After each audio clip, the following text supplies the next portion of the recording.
Assalamualaikum warahmatullahi wabarakatuh. Selamat sore pemirsa Baga TV Malang. Bersama saya Jo dalam dunia entertainment. Kali ini kita akan mewawancarai yaitu dua narasumber. Yang pertama yaitu Bapak Hari Sasongko.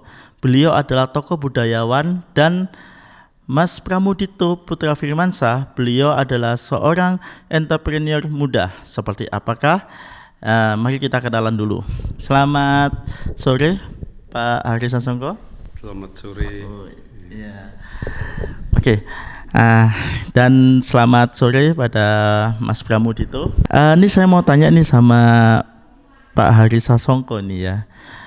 Sejak kapan nih Pak Hari Sasongko mulai menekuni seni dan budaya di Malang Raya? Terima kasih. Jadi saya menekuni dunia seni itu sebenarnya sejak muda, pada saat kuliah khususnya, kemudian dengan proses kuliah, bekerja, dan berorganisasi bermasyarakat, akhirnya kami menemukan jalan pilihan kaitannya tentunya dalam lingkup Malang sini, sehingga saya lebih memfokuskan pada budaya Malangan yang ada di Malang Raya ini. Kapan nih Mas Pramudito mulai menekuni menjadi entrepreneur muda?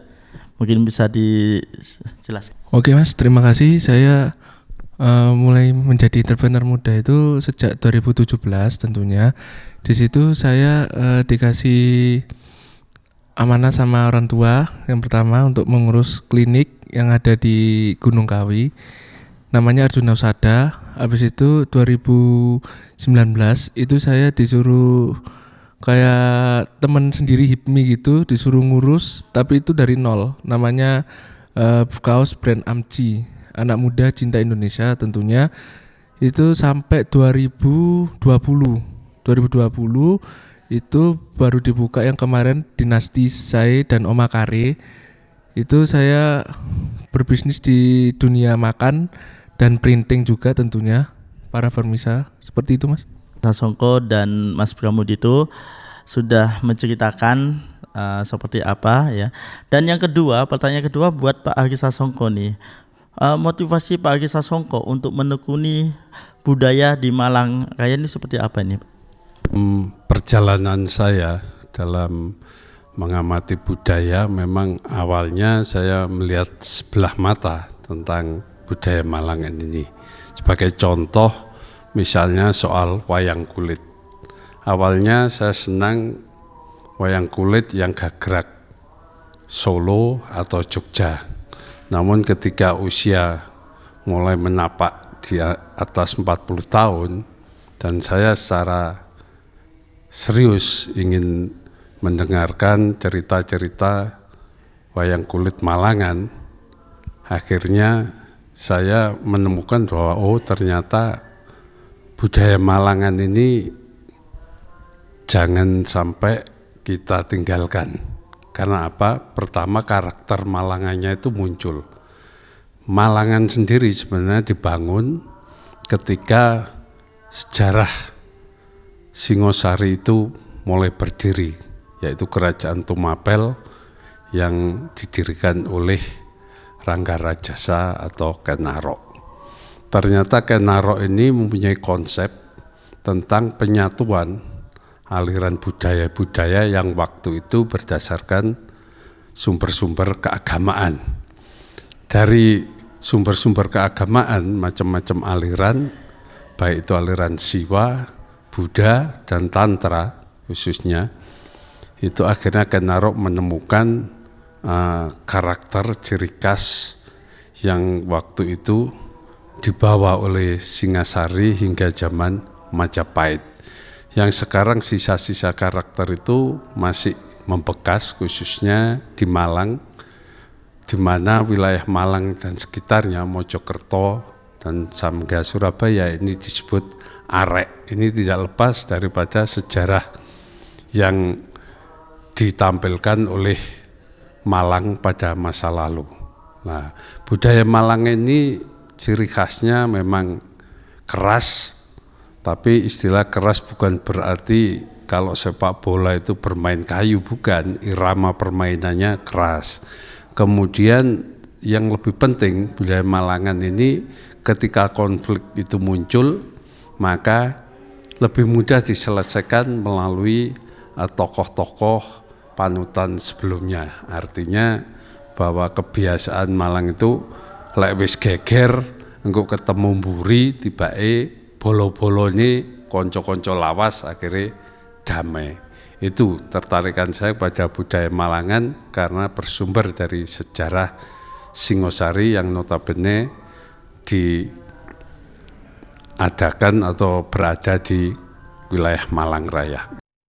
Pak Ari Sasongko sudah menjelaskan tentang sejarah budaya yang ada di Malang ya, yang pastinya memang motivasi Pak Ari Sasongko ini sangat bagus buat teman-teman juga, yang intinya beliau menekuni budaya di Malang ini sudah lama ya.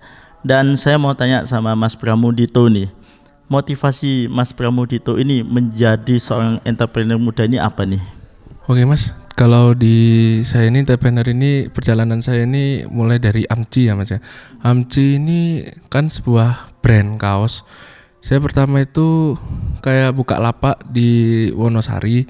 Nah habis itu kok dengan harga 100 ke atas lah, 100 ke atas, kok peminatnya sedikit seperti itu. Dan saya mulai berpikir dari situ, coba saya turunkan lagi harga bajunya itu sekitar 70-80-an, itu banyak peminatnya.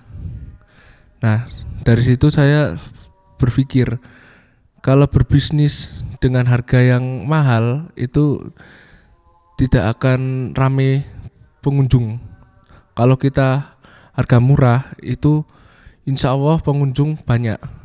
Gini intinya itu harga murah tapi makanannya sederhana, daripada harga mahal terus makanannya biasa, itu lebih banyakan harga murah Mas. Soalnya kan pengunjung itu lebih suka harga murah Mas daripada harga mahal. Nah untuk anak-anak muda milenial tentunya 4.0 untuk bisnis itu bisa dengan harga murah dulu, jangan harga mahal, karena faktor bisnis itu bisa dari harga murah. Insya Allah pengunjung itu lebih banyak harga murah, seperti itu Mas. Dari Mas Pramudito sendiri, pemirsa Baga TV Malang, intinya menceritakan yaitu dengan harga murah, kualitas sederhana tapi juga enak ya, banyak yang peminatnya, daripada harga mahal ternyata wow. Ya seperti itu ya mungkin ya Mas Pramudito. Dan ini saya mau tanya sama Pak Ari Sasongko nih, selain dunia seni dan budaya, kegiatan Pak Ari Sasongko ini apa aja nih mungkin? Sebenarnya seni dan budaya itu selalu menghiasi kehidupan seseorang. Apapun profesinya, dia seorang misalnya manajer, atau mungkin seorang pegawai, mungkin juga seorang politisi, maka seni budaya itu akan menghiasi kepribadian mereka. Karena apa? Karena tanpa seni dan budaya, mereka tidak akan bisa mengekspresikan kearifan lokal, kemudian juga mewujudkan dalam bentuk karya-karya yang bisa diterima oleh masyarakat. Nah, di luar kegiatan seni budaya saya, tentunya saya sebagai seorang politisi selalu menggunakan tentunya norma dan etika yang berbasis pada budaya lokal tentunya. Nah, budaya lokal ini ketika masuk dalam dunia politik, terutama pada budaya Malangan, yang jelas Malangan itu orangnya mesti bersatu. Nah, itu kemudian blokosuto, artinya blokosuto ya apa sesuatu yang disampaikan terus terang, dan kemudian pasti di antara perbedaan itu ada solusinya. Begitu juga harapan saya di dunia politik.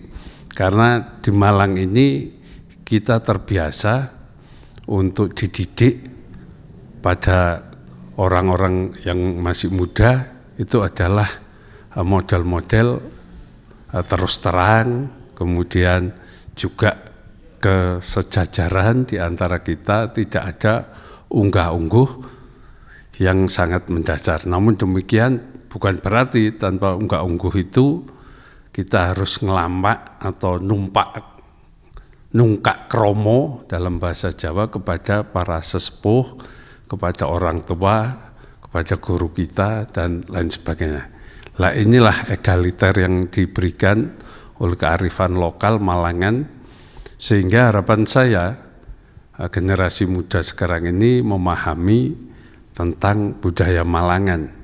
Salah satunya budaya Malangan yang sangat terkenal mungkin sampai di luar Malang ini kan basa walian. Tapi tidak serta-merta semuanya kalimat kata itu dibalik, tapi ini ada norma-norma tertentu yang harus dipahami oleh arek Malang untuk disosialisasikan kepada rekan-rekannya, karena budaya-budaya ini tentunya harus tersosialisasi dengan baik. Artinya dengan baik itu jangan sampai karakter keras Malangan itu ditafsirkan sebagai sesuatu yang harus berkelahi, merusak sesuatu, tapi keras dalam arti karakter. Misalnya kalau kita lihat dari sepak bola, ya namanya permainannya arek Malang itu ya kudu ngeyel, selama 2 kali 45 menit itu aktif, tidak menunggu bola, dan yang terakhir tentunya adalah sportif. Artinya usaha kita dengan segala kemampuan untuk memenangkan segala sesuatu, tapi ketika itu kita tidak mendapatkan prestasi yang kita inginkan, ya kita harus bisa menerima dengan wajar-wajar saja, dan itu merupakan cambuk untuk ke depan agar supaya lebih baik. Nah, disitulah sesuatu yang harus masuk dalam segala lini kehidupan, termasuk manajer, politisi, bahkan pada tingkat pegawai karyawan pun harus dilakukan seperti itu. Nah, saya sendiri di luar kegiatan seni budaya tadi sudah sampai sebagai politisi, berusaha untuk mengadopsi budaya Malangan itu, bahwa kita sebenarnya adalah semua ini teman, semua ini nawak. Jadi tidak ada lagi setelah pertandingan itu istilahnya permusuhan itu terus dilakukan. Tidak ada permusuhan, yang ada itu adalah perkawanan di antara kita semua ini. Buat Pak Ari Sasongko tadi yaitu menceritakan kegiatan Pak Ari Sasongko, selain di seni dan budaya, beliau adalah politisi yang dimana juga beliau tadi sempat bicara yaitu semua itu kawan, teman, ya. Dalam artian di dunia seni dan budaya ini adalah semua itu berteman. Menjadi entrepreneur muda, kegiatannya apa saat ini? Untuk kegiatan saya itu kuliah juga, Mas, kuliah online daring di Universitas Merdeka Malang, Unmer. Nah, jadi habis daring itu saya ke kantor untuk rapat meeting sama anak-anak, anak buah juga tentunya. Jadi untuk para milenial yang sekarang sedang berbisnis, itu yang terpenting itu harus bisa bagi waktu, mana untuk jam kuliah, mana untuk jam kerja, dan mana untuk jam bermain tentunya. Itu harus bisa sebagai orang berbisnis atau entrepreneur juga tentunya. Suka duka Pak Ari Sasongko untuk di dunia budaya ini seperti apa, Pak? Dukanya itu kalau kita berbicara soal seni, menjadi seniman, tentunya pada awal-awal merintis karir itu, karena memang soal karya seni itu benar-benar menjadi ukuran bagaimana orang tersebut mengekspresikan, bisa diterima apa tidak oleh masyarakat. Nah, maka dari itu harapan saya kepada para seniman, para pencipta ekspresi apapun bentuknya, ya memang kita harus serius dan istilahnya bisa menangkap persoalan yang menjadi kehendak masyarakat. Nah, inilah dukanya kalau apa yang kita tangkap ini ternyata tidak sesuai kehendak dengan masyarakat. Bisa jadi misalnya kita berkarya itu tidak berhasil, tidak diminati orang. Ya, itu pun saya yakin terjadi pada para seniman. Saya juga pernah dulu mau merintis di dunia lukis, namun karena mungkin kesibukan dan kurang seriusan, sehingga kisi-kisi terhadap lukisan yang berkarakter itu belum muncul terhadap karya-karya saya. Di sisi lain juga saya pernah istilahnya bermain di teater ya waktu itu, ya karena di teater tingkat kampus juga apa ya, di situ kurang untuk bisa dinikmati oleh masyarakat karena waktu itu kampus tidak seperti sekarang ini, mahasiswanya tidak sebesar saat ini, sehingga terbatas yang bisa menikmati karya-karya itu hanya sekelompok orang saja. Beda dengan kampus itu. Akhirnya dari perjalanan saya berkarya itu akhirnya ketemu dengan teman-teman yang aktif di dunia politik, kemudian juga aktif di dunia kemahasiswaan. Akhirnya saya bergabung di situ, dan justru yang saya dapatkan adalah keberhasilan di dunia politik. Nah, tapi saya tidak putus asa terhadap dunia seni. Ketika saya juga berhasil di politik, mencoba kembali untuk melakukan istilahnya kreasi. Tentunya ini lebih mudah karena tidak ada harapan untuk berprestasi lebih, sehingga secara enjoy saya laksanakan, baik itu di dunia lukis, di dunia teater dalam bentuk teater tradisional, karena selaku politisi biasanya menarik untuk ditampilkan, maka kelompok-kelompok ludruk, ketoprak itu juga mengajak bermain, bahkan sempat juga saya diminta untuk menjadi dalang di pemerintah Kabupaten Malang maupun di pemerintah desa-desa, tapi karena itu semua pengabdian, ya tentunya saya menerima permintaan-permintaan itu. Jadi dalam diri saya kalau suka duka, saya yakin semua kehidupan itu ada sukanya, ada dukanya, tergantung kita untuk menjalaninya. Saya kira itulah yang terjadi, bahwa hari ini kegagalan kita, namun jangan berputus asa, mungkin di kemudian hari bisa kegagalan itu kita perbaiki justru menjadi keberhasilan. Dan sekarang suka dukanya Mas Pramudito untuk menjalani seorang entrepreneur muda, suka dukanya apa nih? Bisnis itu jangan patah menyerah dan jangan stres juga. Dalam artian stres itu kalau bisnis kita turun dan habis itu kayak stres dan gak jualan lagi, itu jangan seperti itu. Kalau bisa diterusi aja dan ditekuni tentunya, biar lebih banyak dikenal orang juga tentunya. Dan percaya diri kalau kita itu, bisnis kita itu bisa maju dan sukses ke depannya. Seperti itu, Mas. Pak Agi Sansoko, ini kan saya tadi mendengar pernah main ketoprak atau segala macam nih. Mungkin sedikit diceritain Pak Agi Sansoko, seperti apa ini? Saat main ketoprak itu biasanya dilakukan oleh pemerintah Kabupaten Malang pada saat mengisi kegiatan malam tahun baru.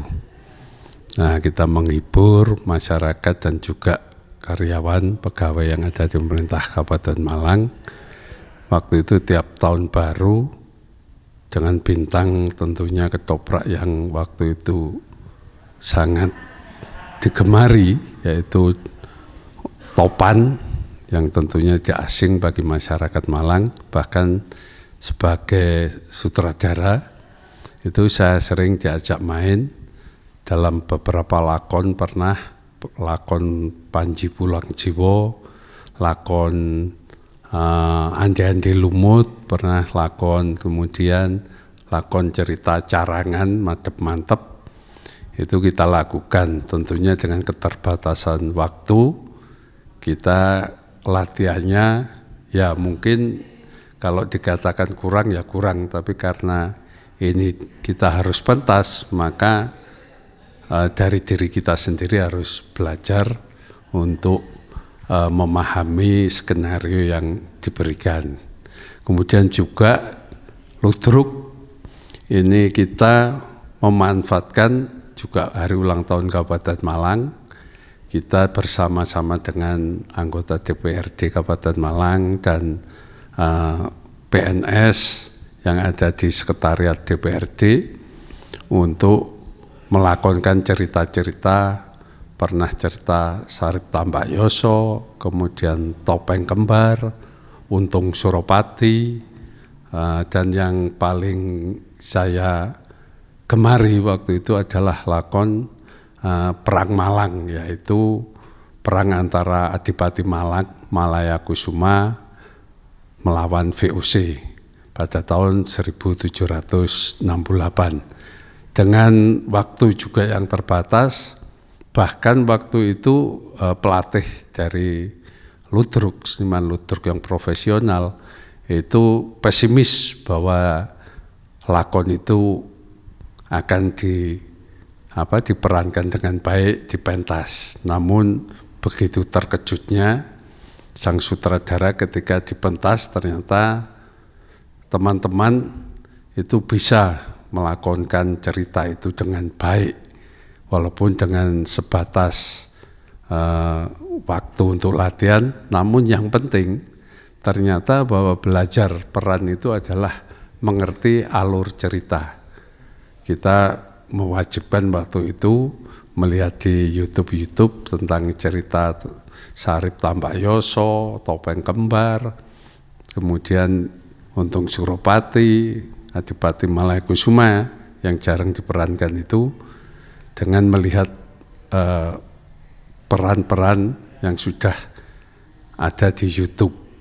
Lah, ternyata dengan kunci memahami alur cerita ini ternyata bisa diekspresikan di panggung dengan baik, apalagi ludruk ini lebih bebas kita tampilannya di panggung daripada di ketoprak yang tentunya masih ada kaidah-kaidah bahasa yang harus dilakukan. Kemudian selain ludruk, ketoprak juga saya pernah untuk menjadi dalang. Nah, ternyata benar bahwa yang penting kita mengetahui alur cerita dari wayang itu dan tokoh-tokoh wayang itu. Belajar mungkin hanya sehari atau 2 hari itu saja dengan durasi kira-kira 2-3 jam. Itu utamanya kaitannya dengan suluk, karena memang suluk itu salah satu yang sulit di dunia pedalangan karena ada kaidah-kaidah yang harus diikuti. Namun demikian tentunya karena saya berkarakter Malang, akhirnya bahasa-bahasa yang saya sampaikan tentunya bagi orang-orang yang berasa halus Jawa ini dianggap kurang halus, tapi bagi orang yang kiranya bahasa Jawanya masih ngoko ini bisa menerima isi cerita. Jadi itulah kenapa saya lebih memilih Malangan, karena tadi Malangan itu saya kira lebih mudah untuk dicerna khususnya oleh masyarakat Malang Raya ini. Pesan Pak Agi Sasongko untuk kedepannya buat yang para pemula-pemula ini ya, yang di dunia seni dan budaya ini apa nih pesan-pesan? Pesan saya pertama tadi sudah saya ungkap lebih banyak, yaitu berkaryalah, karena nanti dengan berkarya akan berprestasi. Karena waktu kita tidak tahu kapan kira-kira prestasi itu diakui oleh masyarakat, diterima oleh masyarakat, dinilai oleh masyarakat, tapi utamanya mari diekspresikan. Tentunya proses mengekspresi ini tidak bisa kita sendirian, maka bergabunglah dengan kelompok-kelompok seni, teman-teman seni, bahkan dengan seniman-seniman senior, sehingga tentunya ada ilmu yang dapat kita dapatkan dari mereka-mereka. Karena apa? Karena mereka dulu juga saya yakin mempunyai proses yang sama, tidak serta-merta berhasil, tapi melalui proses panjang. Untuk itu pada generasi muda, saya yakin pada usia muda mungkin belum mengenal tentang budaya Malangan, tapi manusia itu pada akhirnya menyadari bahwa lingkungannya itu di mana dan dia harus menyatukan dengan lingkungan itu, akhirnya menemukan. Sebagai contoh, mungkin masa muda saya itu ya senang dengan lagu-lagu rock macam The Purple, Led Zeppelin, bahkan kelas-kelas Judas Priest dan yang lain-lain. Tapi pada waktu-waktu kemudian juga akhirnya saya harus melihat wayang, melihat ludruk, melihat ketoprak, bahkan mengapresiasi apa yang ada di lingkungan kita, khususnya seni-seni tradisional. Sebagaimana kita tahu ada jaran kepang Malangan, ada dalang-dalang Malangan dulu yang terkenal seperti Ki Matadi, Ki Paimin, Ki Gimun dan lain sebagainya. Itu sebenarnya memberi inspirasi kepada kita, bahkan pada saya, dari yang awalnya suka pada wayang kulonan istilahnya, akhirnya bisa mengapresiasi bahkan mengagumi wayang-wayang gagrak Malangan, karena melihat wayang Malangan ini sebenarnya suluk-suluknya itu berisi tentang mantra-mantra khusus, beda dengan kulonan. Nah, mantra-mantra khusus ini bisa kita temukan dalam suluk-suluk wayang Malangan, yang tentunya kita melihat itu sebagai karya seni. Jangan dilihat itu sebagai sesuatu yang bisa merubah diri kita menjadi orang yang sakti, bukan. Tapi adalah sebuah karya seni, karya sastra yang tentunya harus kita hormati sebagai generasi muda, dan tentunya nanti sebagai penerus budaya-budaya itu, seni-seni itu. Karena kalau tidak ada yang meneruskan, saya yakin akan punah. Dan terakhir, bahwasanya budaya itu merupakan kreasi manusia yang tentunya berakulturisasi dengan budaya yang lain. Nah ini, akulturisasi budaya ini tergantung kita. Apabila kita kuat memegang budaya kita sendiri, memahami budaya kita sendiri, justru akulturisasi itu menambahkan khasana bagi budaya kita untuk bisa diterima masyarakat lebih luas. Misalnya saja munculnya campur sari dan lain sebagainya, itu adalah bentuk daripada akulturisasi budaya. Nah inilah yang kita harus tanggap, bahwa segala sesuatu di dunia itu selalu berkembang, dan perkembangan itu harus kita tangkap sebagai prestasi kita. Pesan dari Pak Ari Sasongko ini sangat bermanfaat untuk para budayawan yang baru ya, pemula, yang dimana banyak para senior-senior mungkin nanti bisa belajar bareng ya bersama mereka.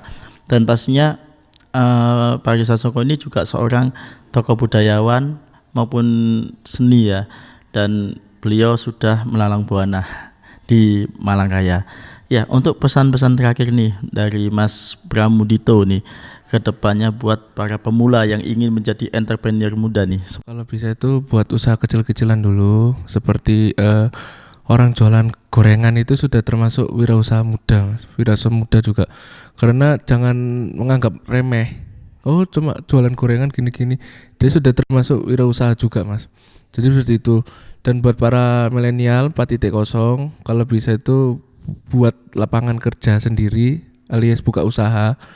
Itu juga lebih enak lah kalau kita buka usaha sendiri, ya kecil-kecilan dulu kayak kafe, kan sekarang lagi trends kafe itu Mas. Kafe atau gak resto seperti itu. Kedepannya sih kalau bisa para milenial-milenial ini 4.0 ini buka lapangan kerja sendiri seperti itu. Intinya kalau ingin membuat menjadi seorang entrepreneur muda, berawal dari yang kecil dulu, ya jualan gorengan atau mungkin buka kafe seperti apa gini ya. Dan di sini tadi sangat bermanfaat sekali buat teman-teman yang pemirsa Pakat TV Malang yang ada di rumah, yaitu pembicaraan saya bersama Pak Ari Sasongko dan Mas Pramudito. Ini sangat bermanfaat buat teman-teman yang ada di rumah. Kami pamit undur diri. Sekian dari saya. Wassalamualaikum warahmatullahi wabarakatuh.